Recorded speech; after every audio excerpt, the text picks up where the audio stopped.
Can you hear me? I hear you now. Okay.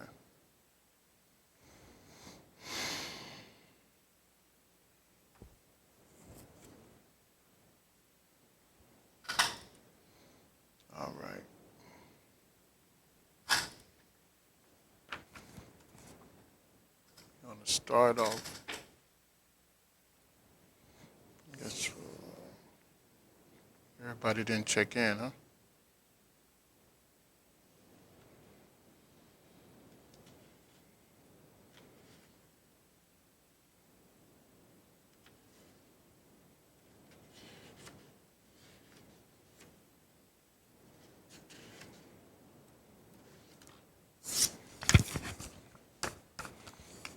I think, okay, last week we gave like an introduction to the mystic prayer technique. This morning, or last night, I emailed out the handouts.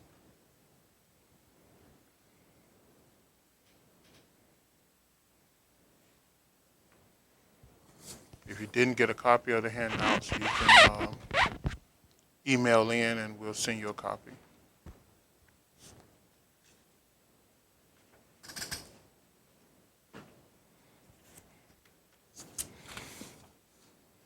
So the handouts is like an overview of the technique. I think last week I went into all the ancient yoga systems that's connected to the handout. I mean, connected to the method of prayer here. And in the packet, I gave a diagram of that showing the nine. It's the nine yogas. That's obvious. That's connected to this technique, and how significant it is. And it really is brilliant the way it was put together.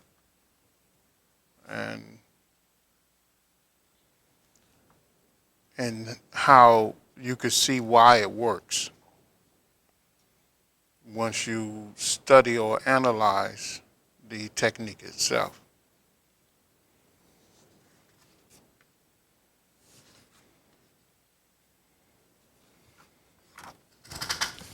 So I was hoping that Annalise came today so she can read.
Okay.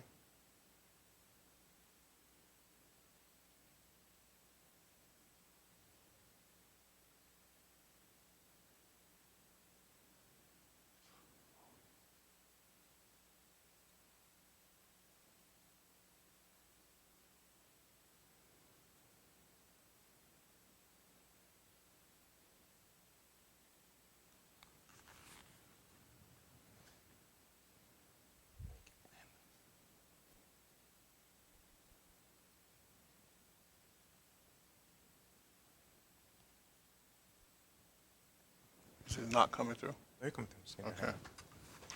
Okay. So do you want to read, Dwayne, or what? Let's start with this page first. Yeah, let's go ahead and look at the first page. Let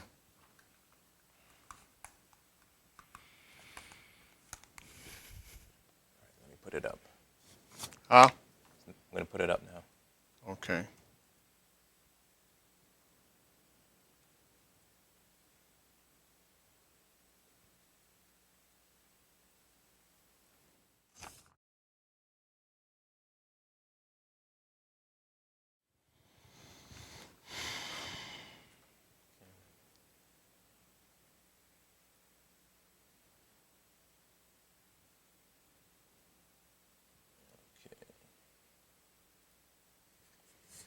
Introduction. This mystic technique of prayer utilizes specific knowledge of prana and the subtle bodies, the power instrument that stands behind the physical makeup of man. The mystic understands that this physical world is built on a subtle universe of absolute power that extends from the one source, the Almighty God, the Absolute itself. We will dwell a little more on this concept later to show how this power manifests itself throughout nature and the physical body. The receiving and transmitting instrument. The brain of man is seen by the mystic as a receiving and transmitting instrument for man to command and manipulate mind substance and the pranic flow, cosmic energies, or the vital life force of the universe. The mind substance referred to here is man's mental bodies. It is this mind substance that enters and exits the body's chakras. The mind substance makes up the mental envelope that surrounds the physical body and holds all the mental impressions of man's thoughts and actions. The pranic flow that is referred to here is a natural flow of prana that permeates the universe, galaxy, solar system, earth, and the physical body, all moving in a pattern that expresses 5 major pranas and 5 minor pranas. The control and manipulation of this power is done through the technique of this mystic prayer method. The physical body is utilized as a transponder of impregnated power to be projected out to the target or intended object of the prayer. The ancient metaphysical science that surrounds speech and the invocation of speech is used in this mystic technique. The ancient mystic hand gestures and body movements that seal, redirect, increase, and project prana is utilized in this mystic prayer method as well. I will show the metaphysical science used to design this mystic prayer technique. 5 components of the mystic form of prayer. Number 1. Recognition of the all-pervasive power. Step 1 is recognizing the unlimited, endless power of God that is all about us as the power that gives and sustains life. Number 2. Make a request for this power. Make a request for the power to flow down through your auric, etheric, mental, physical, psychic, subtle, and gross bodies, to be impregnated by your prayer energies being projected. Number 3. Impregnate the prana with purpose and direction. In this step of the prayer, the practitioner performs the prayer with a voice of deep reverence, expressed in a heavily controlled emotional fashion. The controlled, passionate expression of speech seals the intent of the prayer into subtle energies being projected. Imagination creates intense visualization that holds the imagination in existence and channels the energies into the psycho-spiritual, mental, and physical realms of Earth. Number 4. Project the impregnated prana with the prayer technique. This 4th step of the prayer technique is where the practitioner uses the Mudra yoga methods to seal the flow of certain vortex centers, to redistribute the flow of prana, align the flow of prana with the mental impressions of the prayer, and project the impregnated pranas to the intended targets. Number 5. Close out the prayer. The 5th aspect of the prayer is where the practitioner uses his mind, voice, and hands to perform a mudra that shuts off the flow of pranas or cosmic energies.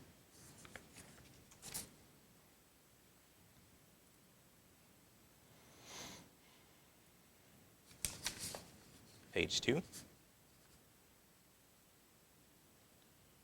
Step 1. Assume position 1, shown in the picture below. A mudra technique that allows you to increase the flow of prana drawn down within the auric and physical structure, with controlled imagination and visualization procedures for harnessing subtle pranas. Mudra is a technique used for sealing, redirecting, and redistributing the natural flow of subtle prana and preparing to project it as a concentrated stream of directed prayer energies with a specific purpose. The first red box, pointing to the arms. His arms are placed down to help calm the activity of the major chakras along the spine. The second red box, pointing to the hands. The hands are placed in a fist position, with the thumb cupped within the fist.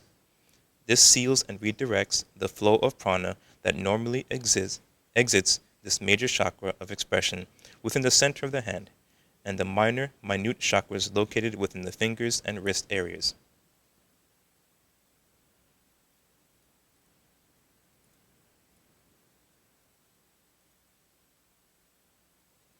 Step 2.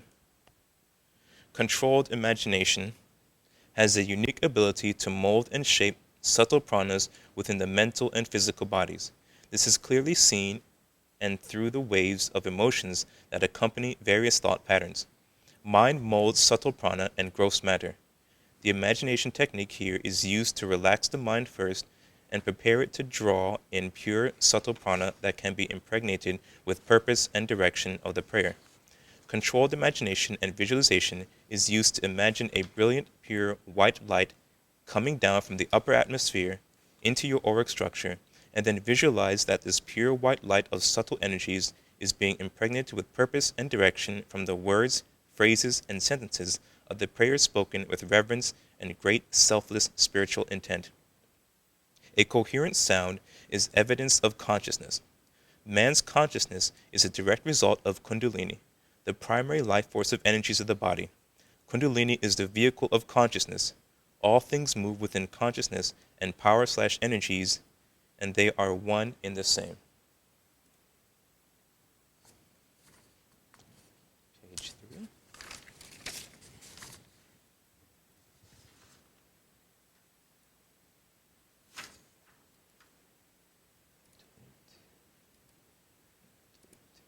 Okay. Step 3. The impregnated prayer energies are projected through another mudra technique, which has the prayer practitioner raising the arms up to the chest level, which helps to activate the heart chakra to allow a free flow of energies to flow through the heart chakra and extremities and out through the open palms and fingertips. First red box. This mudra is called Abhaya Mudra, or the mudra that radiates huge amount of cosmic energies on several planes of existence when used properly. This mudra creates a free flow of pranas through the chakras of the hands, which are connected to at least 5 major chakras along the spinal column through the subtle lines of force called the nadis. The prayer practitioner creates the proper conduit through imagination and visualization in order to pull down the pure subtle energies and impregnate them with spiritual, selfless, and personal love energies that are used to project and sustain the prayer energies to its target. This technique requires the prayer practitioner to make a mental command to radiate spiritual prayer energies through the upper chakras and impregnate it with the right mental intent, with the correct balanced words, phrases, and sentences of a prayer that produces ultra-positive energies to be projected towards its target to bring about the proper results.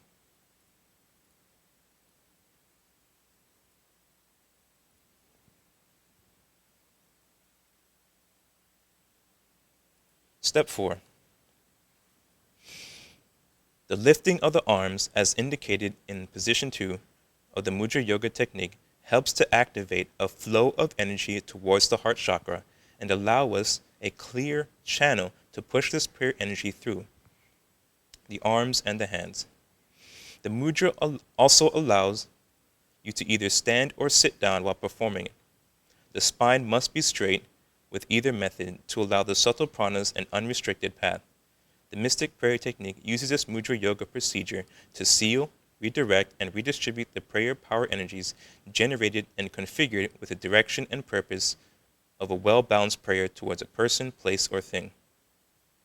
Subtle energies, or pranas, being projected through this mystic technique of prayer, use several ancient forms of yoga to achieve this concentrated projection of subtle energies, pranas. This includes Jnana Yoga, Karma Yoga, Raja Yoga, Bhakti Yoga, and Mudra Yoga. Through the use of these yoga sciences, the prayer practitioner uses mind energies to mold, shape, and hold the flow of prayer energies together in order to project this stream of impregnated subtle energies out towards its target.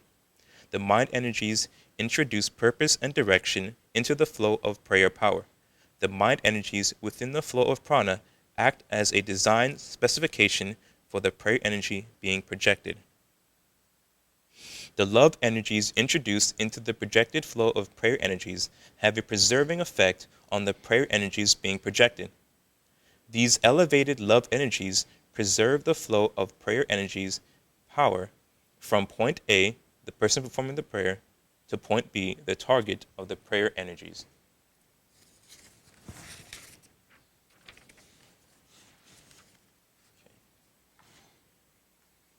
Part of this is like a recap of, I don't know if you want to read it. You can go ahead and read it, I guess. Okay.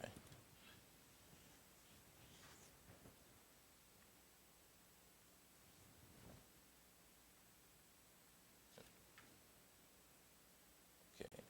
Set this up. An analysis of the mystic prayer technique, a dynamic prayer method given to the world by Dr. Sri Yogiriji George King. This mystic prayer technique has an intelligent design forged by a Kundalini master of Samadhi. It uses the ancient systems of at least 9 yogas, which are loomed together with great detail, with wisdom, Jnana Yoga, the great laws of actions, Karma Yoga, devotion and observance of God, Bhakti Yoga. Hatha Yoga, number 4, Hatha Yoga, is the yoga of physical well-being, which regulates the correct science of effective body movement and breath. The prayer technique uses body movement to align the prana's energies for its best unrestricted flow. Number 5, mental clarity of purpose and mental focus with the creative power of imagination and visualization, Raja Yoga. Number 6, mantra is the yoga of sound, which is an ancient science of creative sound vibration. The mystic technique utilizes the mantra sastra laws that governs all aspects of sound. Number 7, mudra is the yoga of mystic hand signs. With the mystic prayer technique, mudra yoga is used to manipulate the subtle energies by sealing the flow of energies, redirecting the energies, redistributing them through an organized mental field of creative imagination and visualization. Number 8, kriya is the yoga of synchronized divine actions. In the mystic prayer technique, when the practitioner comes to the understanding and knowledge that this method should be practiced daily as a regimen. Number 9, tantra is the yoga of looming all other yogas together as a detailed method for raising and lowering consciousness. Therefore, the constant practice of this mystic form of prayer is a tantric practice because it looms the yogas together. Now in the center row, a look at the prayer mudra technique. The lifting of the arms as indicated in the picture is a mudra yoga technique that helps to trigger the heart chakra, to begin pushing out the impregnated energies of prayer with a clear purpose and direction. This mudra technique assists in mental redirecting of prayer energies towards this dynamic vortex center of power within the heart chakra. The mudra allows you to stand or sit down, but in an erect manner with the spine always straight. The mystic prayer technique uses a mudra yoga procedure to seal, redirect, and redistribute the prayer power generated and configured with direction and purpose towards a purpose, place, or thing.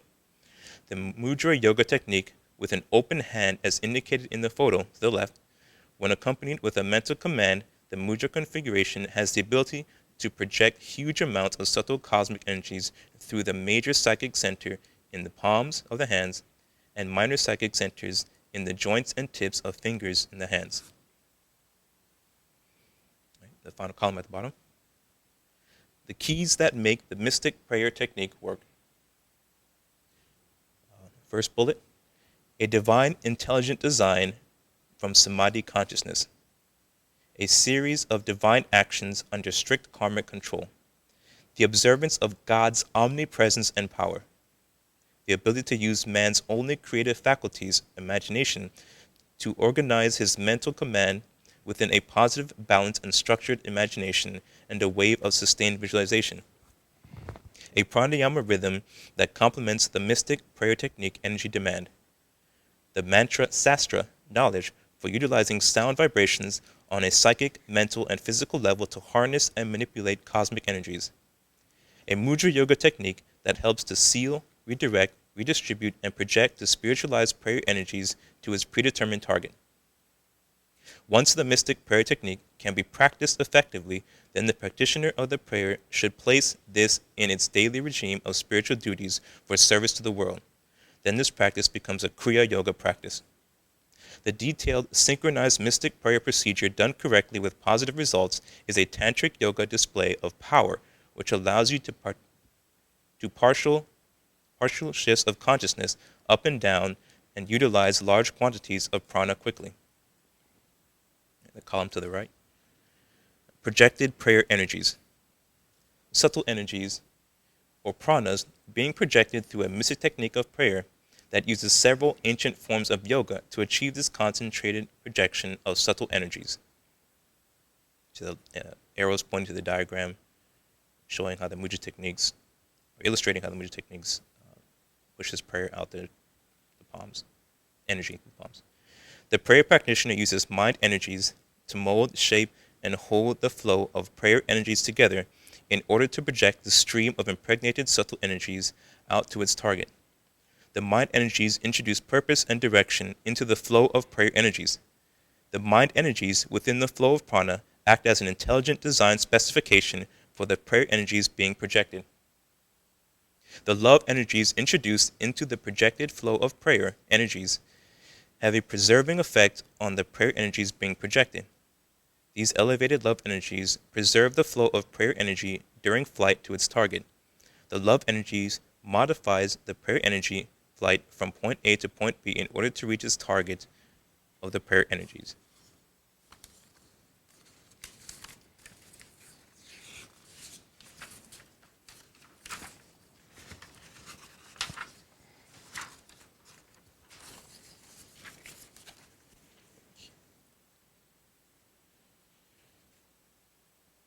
Okay, the unique design and components of dynamic prayer, a mystic form of prayer. Within this prayer method given by Dr. Sri Yogirishi George King, we can find at least 9 yogas in operation through the procedure of this mystic technique. Okay, number 1 to the left.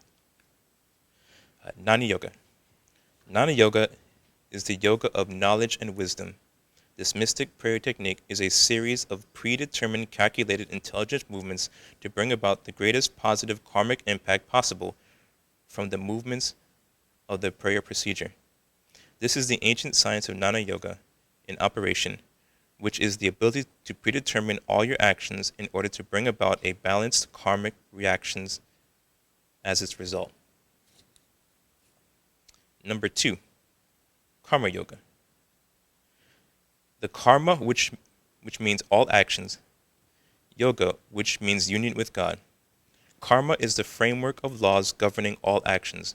The mystic prayer technique is a series of actions that places the right portions of pressures to produce ultra-balanced power actions and reactions. Number 3, Bhakti Yoga. Bhakti, the yoga of devotion, recognition, and observance of God, the Absolute. The mystic prayer method uses the yoga to raise the consciousness to higher levels of mind in order to impregnate the harnessed energies with ultra-balanced energies. Hatha Yoga. Number 4. Hatha is the yoga of physical well-being, which regulates the correct science of effective body movement and breath.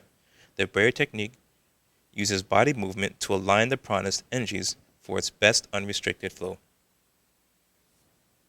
Number 5. Raja Yoga. Raja is the yoga of mental development. This yoga is used in the prayer technique to focus the mind by aligning thoughts down one channel through organized imagination and visualization, which triggers the movement of mind and pranas. The imagination molds the prana, and visualization empowers and sustains molding effect and impregnates the energies being harnessed to pull down and transferred into projected prayer energies. Number 6 on the left, Mantra Yoga. Mantra is the yoga of sound, which is an ancient science of creative sound vibration. The mystic technique utilizes the mantra sastra laws that governs unspoken sound that moves energies on the psychic planes, whispered sound, which moves energies on the mental planes, and spoken sound, which moves energies on the physical plane. Number 7, Mudra Yoga. Mudra is the yoga of mystic hand signs.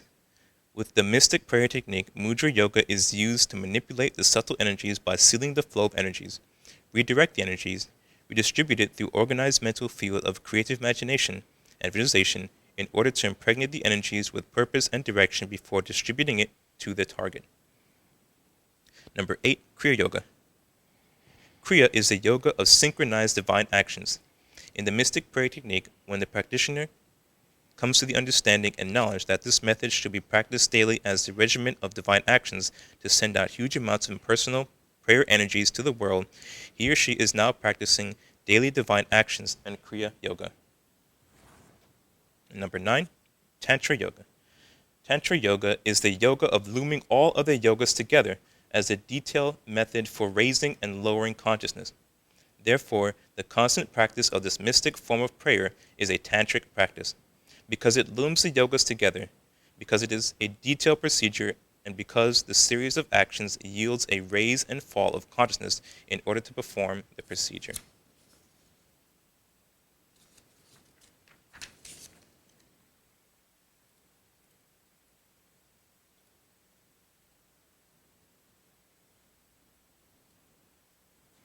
Is there any questions so far?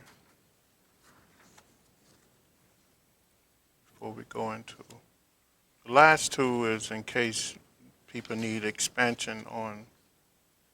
I know it's a lot in there.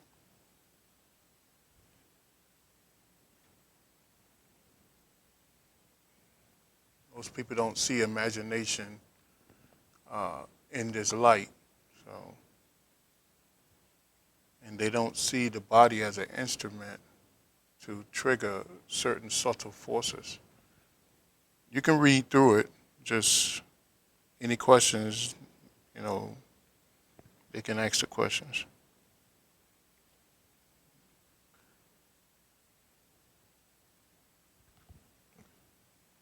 So I'm going to keep going.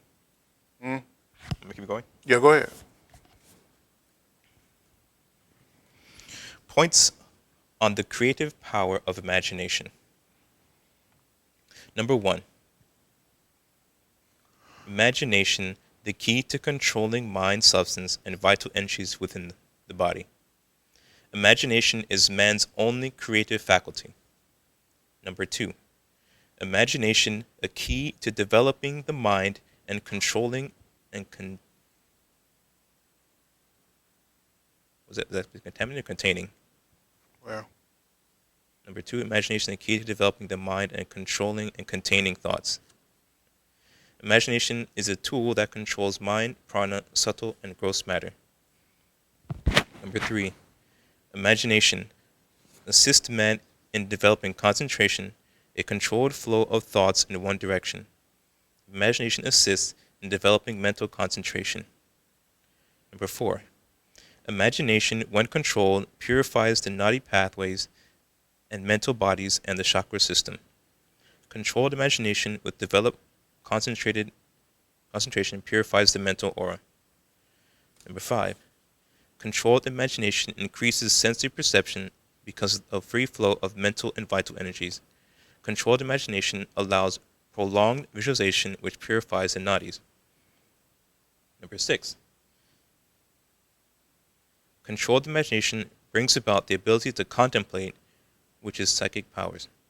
Controlled imagination / visualization allows a free flow of energies through the chakra system, removing blockages. Number 7.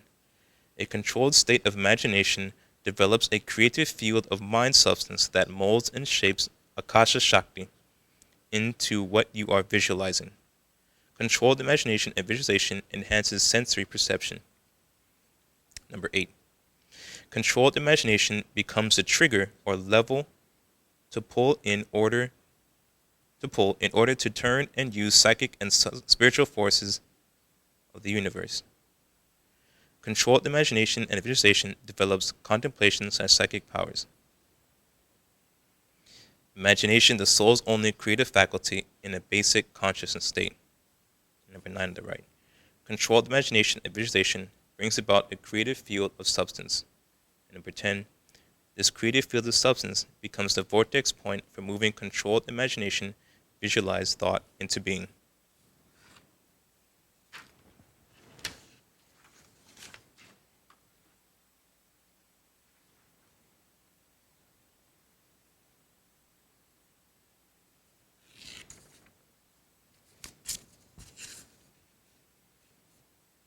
There's a question online, Nima.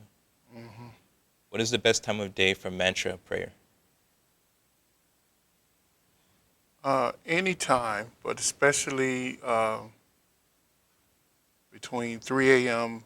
and 4, and again midday, again at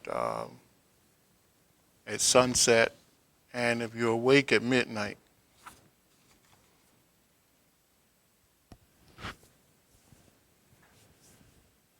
Those are the given times, but you can actually practice it any time of the day.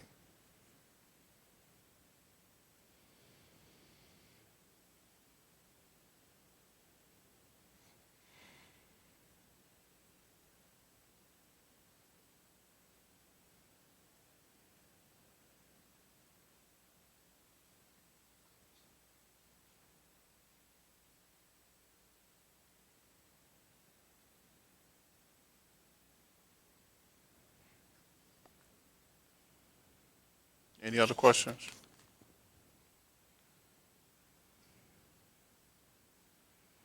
The last page is something we went over before, but it gives you some of the Sanskrit names of the cosmic energies in operation, and the trigger points of the body. It helps manipulate the energies, and the number of petals, which is embedded sound vibrations within the chakras, or what ancient people call seed mantras, and it's also the point in which these petals is where the nadis are threaded through the petals of the chakras as it creates the matrix, or travel through the matrix of the auric structure of the body, allowing different states of consciousness to occur. So it's a lot here. You could take this one page and probably write 200-300 pages of essay on just on these different pranas and chakras and petals and bindus.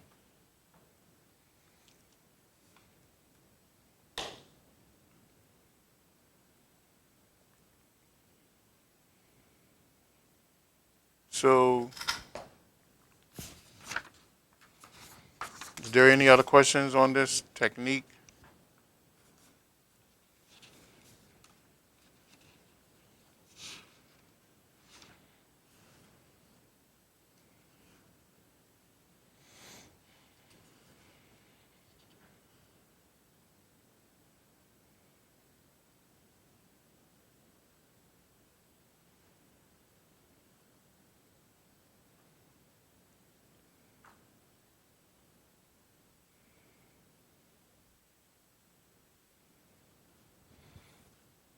Here in this class, we're giving you the basic mechanics of the prayer. and there's different types of prayer. There's the general impersonal type prayer where you pray for the world, pray for uh, someone you see sick or ill, or someone who just needs lifting up mentally or emotionally. And then you have the type of prayer which is a healing prayer where you pray for healing over someone or people itself.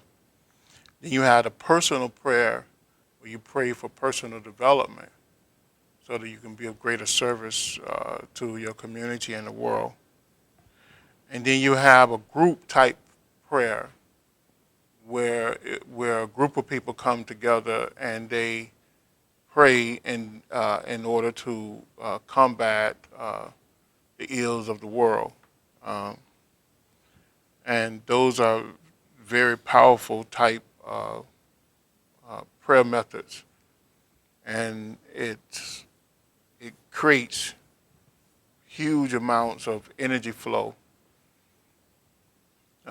in almost in a mushroom type fashion, which goes out to various targets in order to bring about a balance of whatever they praying for, or the areas or the subjects or the person. Bring about healing, balance, upliftment, and all. So right now we're just trying to give you the mechanics of it so that you can understand it and begin to practice it, um, and have an appreciation of it. The greater appreciation you have of it and the greater understanding, I believe, the more effective you'll be in your praying.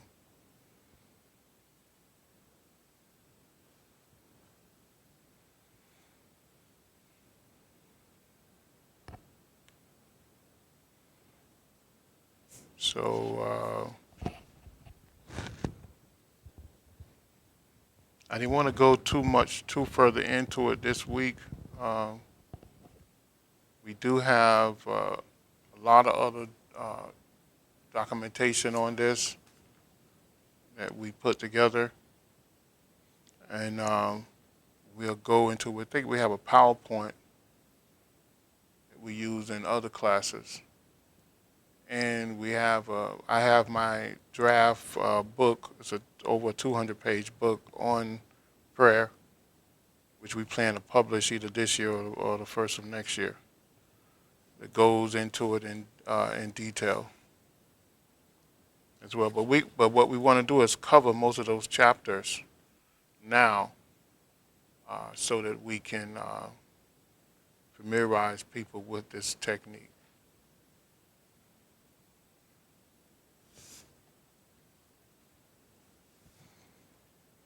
Okay. Do you see anything I left out doing? Uh, just a violent flame. The valid flame. I want to go into that later after we go over the prayer. I want Okay. to get people more comfortable. I'm going to go into that and mantra uh, in the next couple of classes. So because mantra is a way that you prepare yourself for the prayer. You can chant mantras several minutes, but I will go into exactly what happens when you chant the mantra.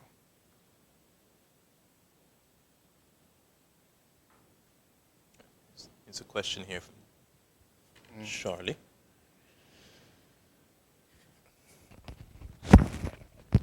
Can you collect too much prana at once?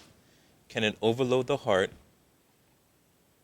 Which one is more dangerous to overload on, the magnetic earth or the electro universal supply? All right, let me start from the first question. Can you collect too much prana at once? And can it overload the heart? I don't think you can. I mean, you can unless you don't know what you're doing, or you stumbled onto some type of uh, tantric procedure that allows this to happen. But with this method that we're using, we stress the detailed procedure in order not to do something that will overload you. Although we have in the past, on several different occasions, we had certain people come into our prayer circle, and but these are like exceptional people, though. They come into the prayer circle, and they had a high level of concentration before they came there, and then and they had a high level. If you have a high level,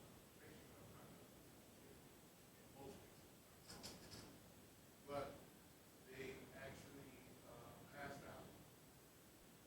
out, or some of them felt like passing out. So I had one case where one gentleman actually fainted,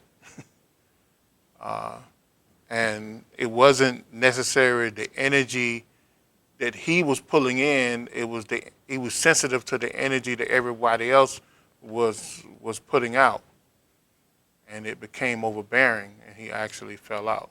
He actually fainted, and we had several people faint in doing this. So it's rare that happens. I think that right now there's a huge amount of prana within your auric field and passing through your auric field, that if you were to become conscious of it, you would not be able to withstand that that energy once you become conscious and sensitive of it. So your question is yes and no. So, but there are safeguards with this type of energy, and we'll get into it as we move forward too. As I was saying, I think last week or week before last, that if you do feel an oversensitivity of something or overwhelming, then we tell you to shake it off, walk around, and come back to it until you can control the flow of energy. But we don't want to be too emotional about this, because you're gonna feel the energy flow through you. You're gonna feel a tightness around the head. You may feel a tightness around the chest as well. You may feel like you have an itch all over the body. So at least on the upper part of the body. So these are side effects of the flow of energy being pulled into your auric fields and pushed out. As these little tiny subtle molecules rub against each other, you will feel this physically, emotionally, and psychically until you gain control over your concentration to create that feel, that conduit where you bring the energy in, impregnate the energy with purpose and direction, and push the energy out to its target.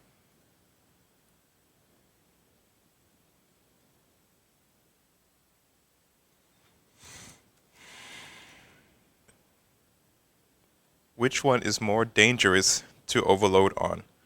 The magnetic earth or the electrical universal supply?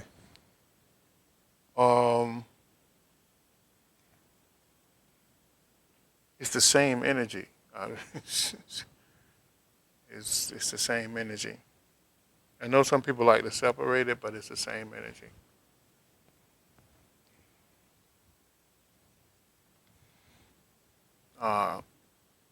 The earth gets its energy from the sun, and the earth gets its energy from the absolute, and the sun gets its energy from the absolute, and the sun also modifies energy, the energies it received from the solar system, including the earth. So it's all the same energy. It's this great Shakti power that's split up into many, many parts in order to do different functions. Um, the difference between us and and anyone else in the solar system or on this earth is that we have a unique signature pattern that modifies the energy that we receive from the earth, sun, and moon, and solar system and galaxy. So it's the same energy. So I wouldn't say either one is dangerous. Is the dangerous is the it's the contamination that you give, that you place on the energy.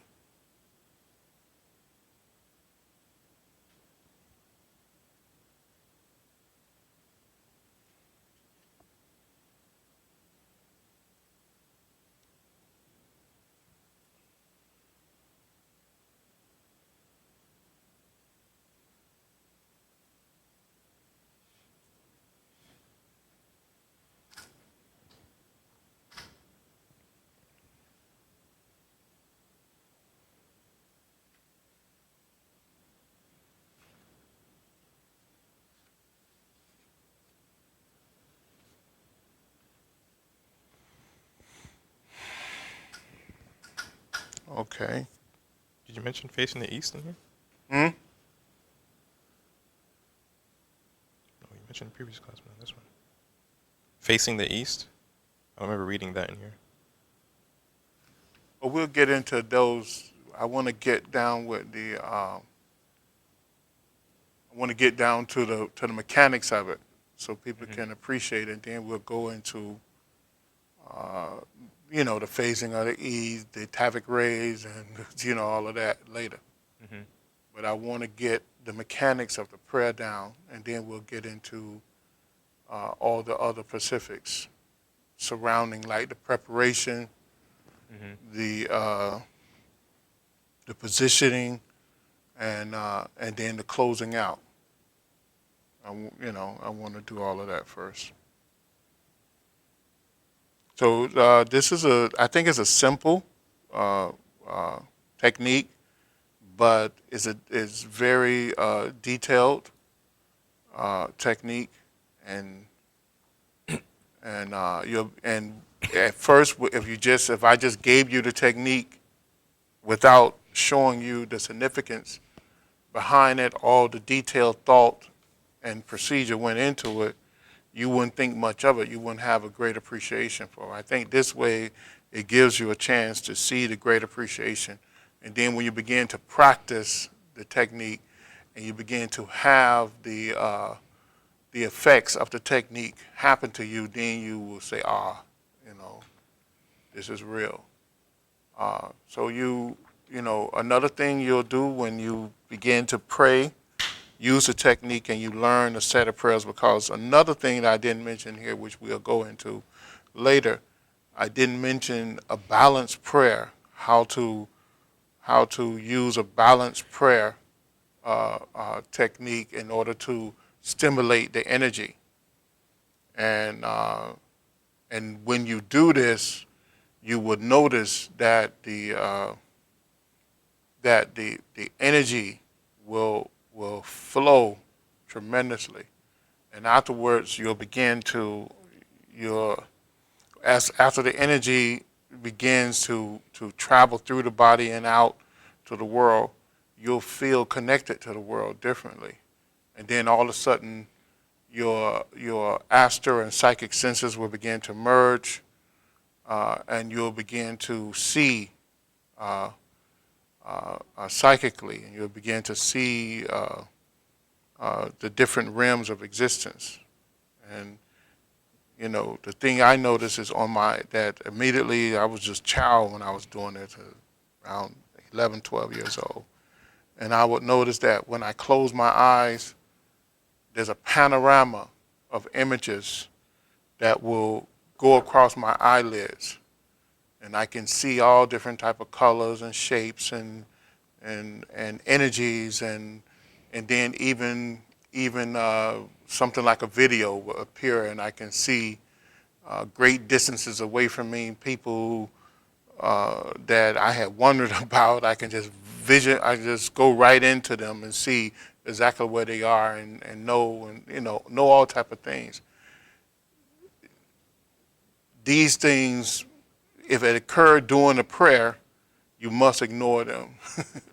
Because your purpose is the whole technique is about predetermining your action, and these are obstacles to stop you from advancing. If you can push through that, then your prayer method or your healing method will only become greater, And then after, when you're not doing this, and then you begin to have the visions, you can explore the visions at that time.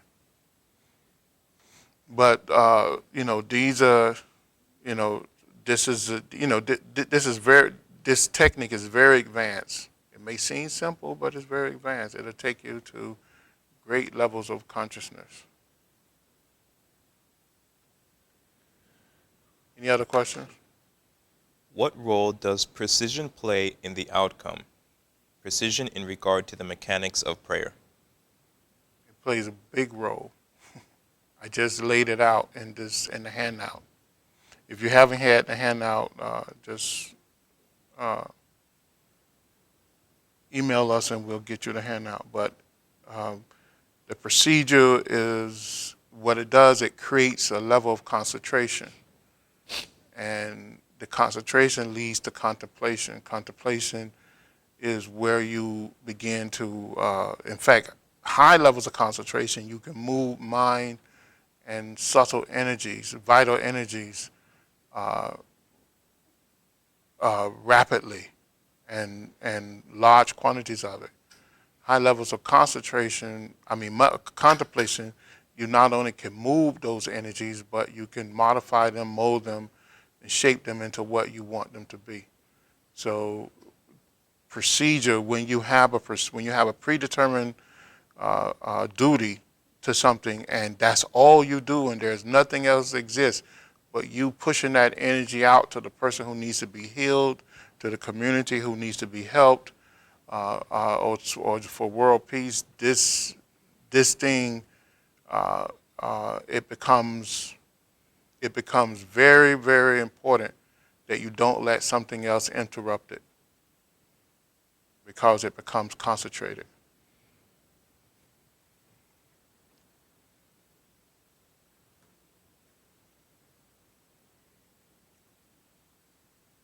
Any other questions?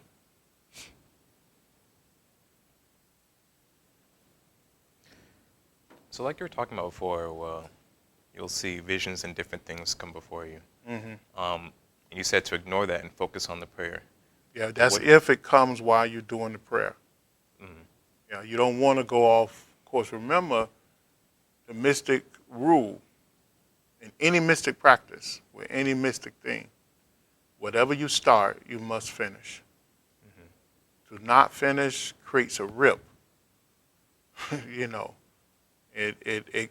can really and really can hurt you. Because the energy have been built up for a purpose, and that purpose must see its end or means. It must get to the target. Mm-hmm. Because you have created an entity, in other words. And then if you just stop, that entity does what? It wanders, it lingers. See, so that, so it must go to its target, it must finish what it needs to do. If not, it'll bring about psychic frustration, which is some type of psychosis to you. Mm-hmm. Okay, so that's why that's one of the basic rules, that once you start, you must finish. Okay, you understand that? Yeah. Okay. I'm saying sometimes I felt like my awareness or consciousness being pulled to another place. Mm-hmm. And of course, sometimes the body will go into automatic mode and recite the prayer. Or sometimes it'll just stop and I'm pulled somewhere else, and I got to kind of bring myself back. Mm-hmm. But to prevent that from happening, you sometimes a part of your consciousness will shift to a higher level to allow a free flow of energy through that the other part of your consciousness that stays in the body to do that automatic momentum thing. As long as you're aware of that and you're not wondering or thinking about something else, where where the only thing you're doing is aware of it and you're allowing this free flow of energy, that's good. Now, if you start wondering about somewhere else why the body's in automatic mode, unless you have a high degree of contemplation meditation, you can't do that. You understand? In other words, if I go to sleep tonight and I decide I want to visit one of the other realms of existence, or I just want to travel between the realms on the physical plane, you can separate your consciousness from the body, allow the body to continue to sleep, allow the body to continue to breathe in the blood circulation or whatever, while you take a portion of your consciousness and move and go and do something else, but allow the body to stay in a different. Now, that's different, right? Because why? You have separated your consciousness in a conscious manner. You was predetermined to do that.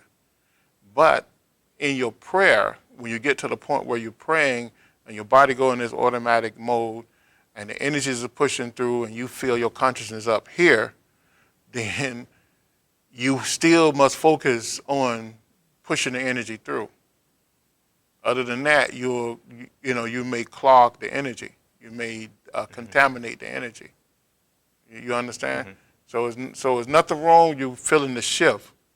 Most people do. When they get into this, they feel like they're pulled somewhere else while the energy flow. And some people can even see. They can be, they can become the observer of the energy going in the body, pushing out, going in the body, pushing out, and then other entities joining them and with this energy. Some people even see the devas take the energy away. It's all type of stories of these things. The thing that you don't want to do is get caught up in the hype. You don't want to get caught up.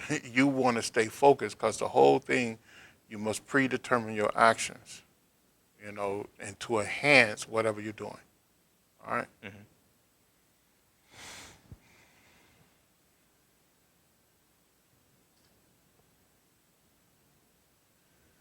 In regard to sound and mantra, does the octave matter, meaning the lower tone or higher tone on the octave? Yes, it does, and we'll get into that later. We'll try to go deep into it. Mantra,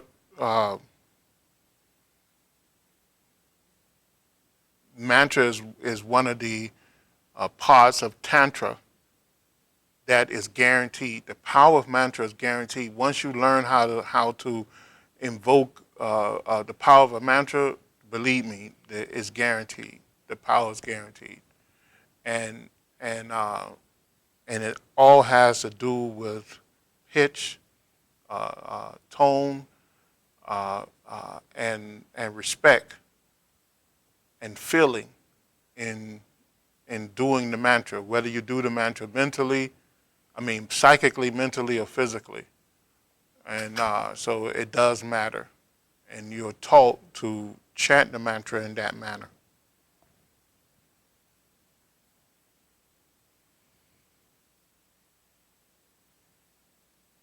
I opened my hand chakras during a healing for my grandmother in hospice weeks ago. I still feel the energy being released intermittently weeks later. How do I turn it off? With a simple mudra. A simple mudra is you take the two hands and you brush them against each other like this. And you whisper to yourself so that no one else around you can hear. So it is done. And we do that after every prayer session as well, because you have to turn the energy off, because if not, you'll feel the energy draining for days, for weeks. And at this time, at one point, this might become a medical issue for you if you don't turn the energy off. Remember, dust the hands against each other and whisper so that no one beside you can hear you. If they were standing beside you, whisper, so it is done. Meaning, and you send the mental command out, and the so it is done, that you're turning this, you're cutting the energy flow off.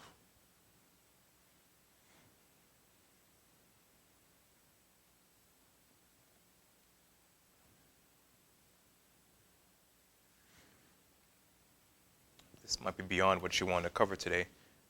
How do you handle or treat requests during the prayer? So, for example, I have a specific time and a specific set of prayers that I do when I do the prayers. And sometimes while I'm doing the prayer, I'll feel a request to do extra sets, extra prayers.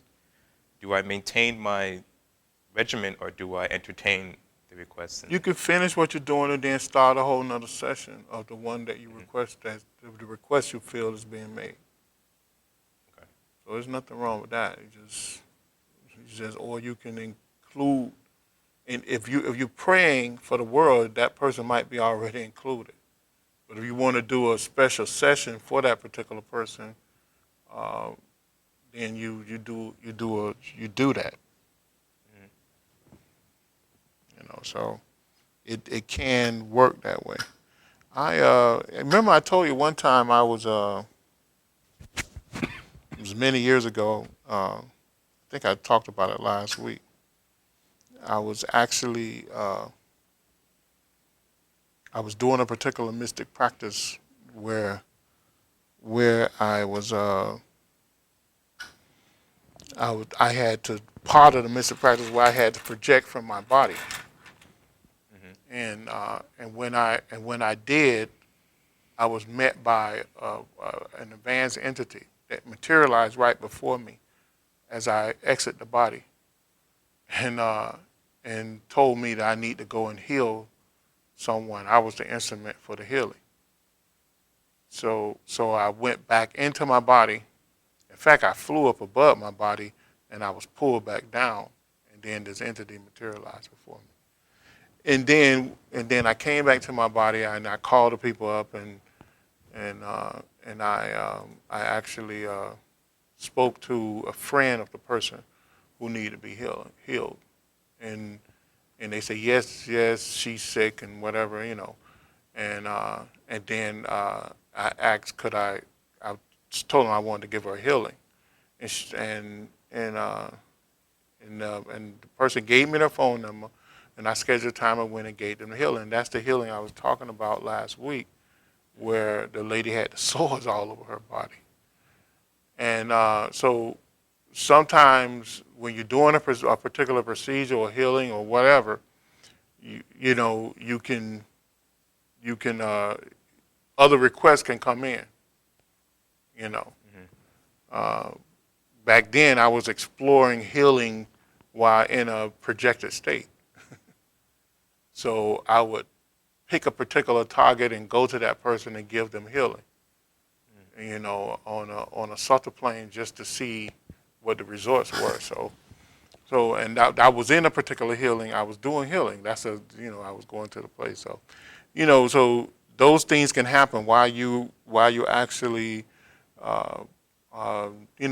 doing a particular healing or whatever. You can get other requests from people. Sometimes the way it happened to me, or sometimes just with a whisper, or implanted thought. And I'm sure probably everybody have experienced implanted thought, where you're not thinking about that person or thinking about that, all of a sudden it just comes in from nowhere, and you know that it didn't come from you. So that's you picking up some type of telepathy from someone else, or communication. Okay, if there's no other questions, then we'll close out. There's no other questions? Not yet. Yeah, go ahead. So what you were saying about projecting and healing, Hmm. was that something that you did as more of an out-of-body experience, or sometimes as lucid dreams also, or some of both?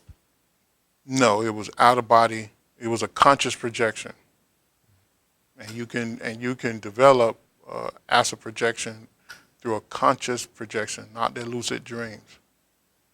The lucid dreams, you don't want that type of projection. Everyone does a lucid dreams. Everyone go through that. But you can train the body. You can train the mind or the consciousness to actually project the astral form and go to a different location or wherever while you're conscious. Now, this takes a high level of concentration or contemplation, right? Because you have to consciously split the consciousness and move to a different, and actually take the astral body or etheric body with you. Okay, because now every night when you go to sleep, you project uh, a portion of your astral body or whatever projects from your body and go on the other realms, allowing the physical body to rest itself, and then the astral body go and repeat something that it enjoyed during the day or week that the physical body participated in, that the physical conscious body participated in. All right, it repeats it every night. Like if you like playing basketball or playing some type of video game or whatever, you may find that your astral body is there doing that video game or playing that basketball at night. And then you come back, when the astral body come back in the body in the morning, they may even feel the strain that was placed on parts of the body from doing that activity. So you won't feel completely rested, because a part of your consciousness was out there doing that. So now, when you train the mind, then you take control over those desires and emotions, and you don't necessarily go out there and repeat something, uh, you know, that puts no value into your life. You'll find that your astral body will go out and do something that's needed to be done in order to help you during your waking consciousness. Then after a while, you get to the point where you can control the astral body, and when you go to sleep at night, instead of just going into this darkness, you can go somewhere and learn and bring that knowledge back. So you can, there's methods to develop conscious astral or etheric projection. Okay, and uh, one of the books that I like is what's his name, Dr. Douglas Baker. It's on our website, I think. I put that on the website, right? He has a small astral projection book. Just read it. The technique is very simple. Another book is The Science of Breath by Yoga Ramacharaka. In the back of the book, they don't call it astral projection, but it is an astral projection technique. It's in the back of the book. I think, did I go over that? Did I go over that particular projection? That technique? I don't think so. I think so. I think psychic breathing. Was it psychic breathing?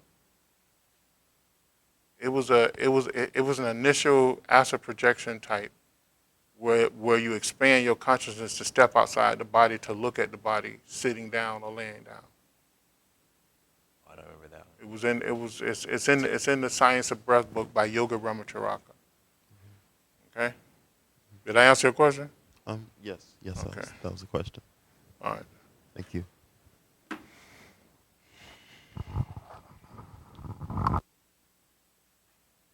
Okay. If there's no other questions, let's close out with a prayer. One final question. There's a question. Okay. Yeah. Is it safe to presume that with right intention and precise practice, that you are protected from attracting energy or entities that is not of a higher consciousness or negative intent or of the lower realms.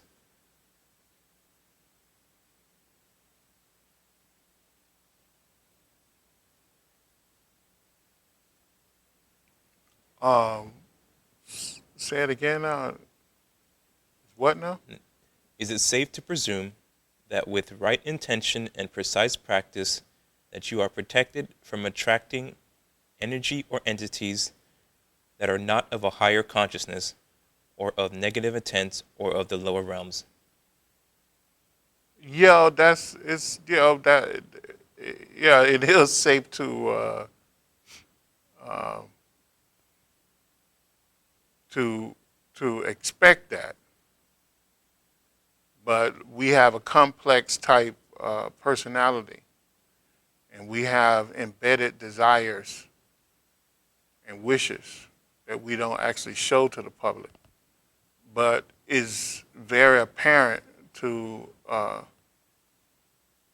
other entities who's watching the energy flow from your body or your karmic makeup or karmic signature within the auric fields of your body. So that's why we're giving techniques like mantra in order to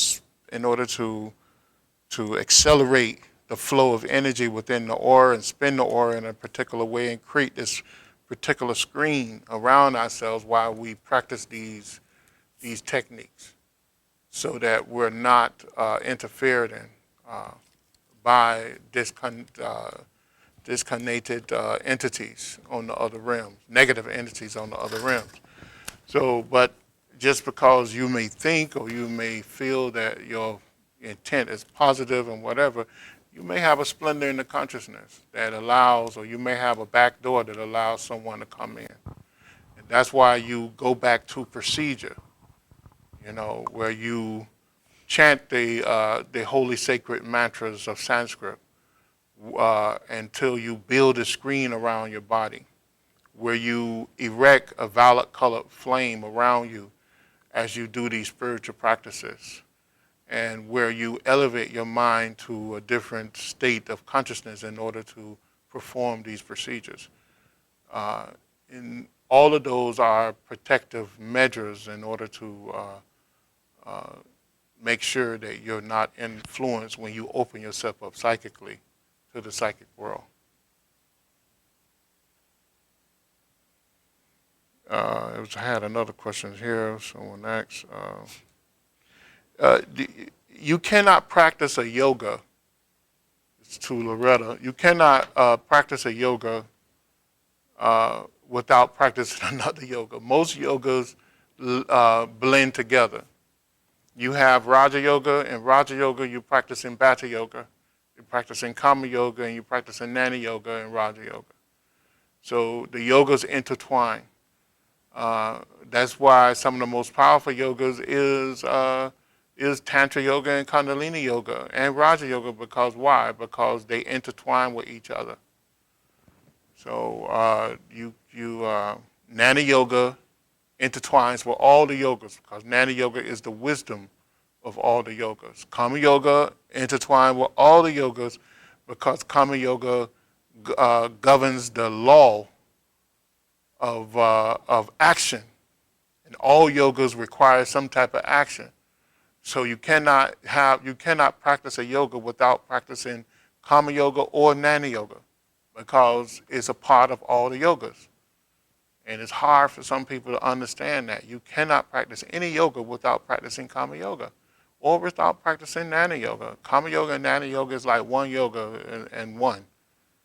And the 8 limbs of yoga, which is described and displayed inside of Raja Yoga, is using all the yogas in order to bring about some type of awakening. At the end, at the 8th limb, which is meditation and samadhi.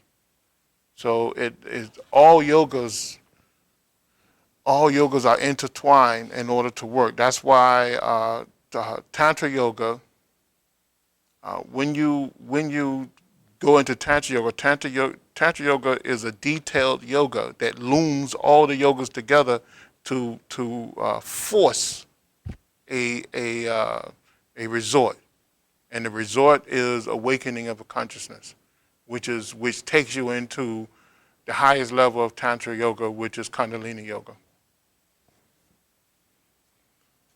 Okay, if there's no other questions, let us close out.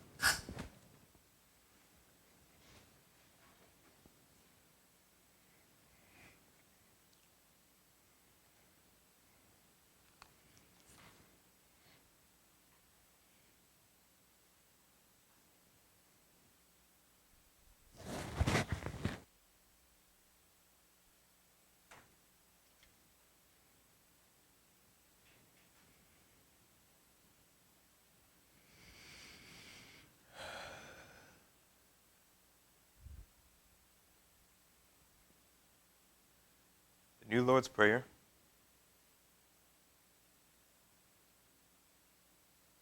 O divine and wondrous Spirit, O everlasting Lord of hosts, send forth now through me thy great and lasting power. Allow me, Almighty God, the lasting privilege of radiating to all the world thy great love, so that those who suffer may be given the power and energy to rise above their weaknesses.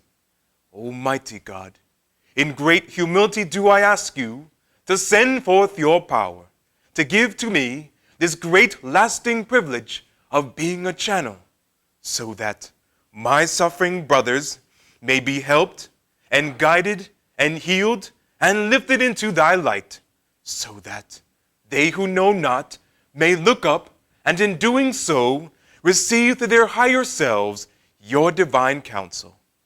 Almighty God, this day have you granted me a divine privilege. I ask you now to give to me the strength so that never again will I turn from my inner vision of you. O great peace, great peace, great peace. In praise of your greatness, O God, doth my soul sing. Grant it energy to sing on forever and forever.